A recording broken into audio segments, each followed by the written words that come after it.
We are now witnessing a tipping point. You see, the burden of proof used to be on the believers to prove that UFOs are real.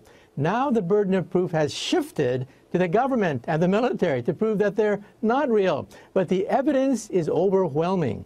We have all this information from U.S. Navy pilots. We now have metrics. We can actually measure how fast they travel, how high they are, what kinds of centrifugal forces that they can experience.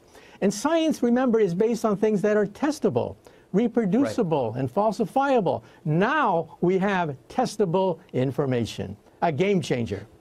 Both of us, both airplanes, see a disturbance in the water and a white 40-foot long tic-tac shaped object just hovering above the water, going forward, back, left, right. There's no rotor wash, there's no wings, nothing. And as I get within about a half mile of it, it rapidly accelerates to the south in about 2 seconds and disappears.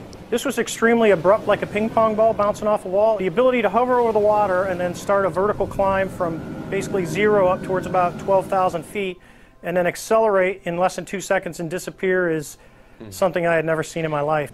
I believe, as do the other folks that were on the flight, that when we visually saw it, that it was something not from this world.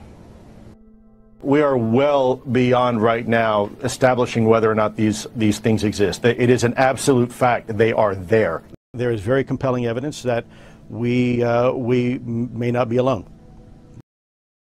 There are no wing surfaces, there's no exhaust, so there's nothing that we're familiar with that we've deployed in the air that has a power source other than chemical energy like fuel. These are so radically different than anything we're familiar with, and their performance is so advanced and so sophisticated, it's frankly just baffling. So is it fair to boil it down to two possibilities? Either another country has leapfrogged the United States in technology, or extraterrestrial? Those are the leading hypotheses, yes.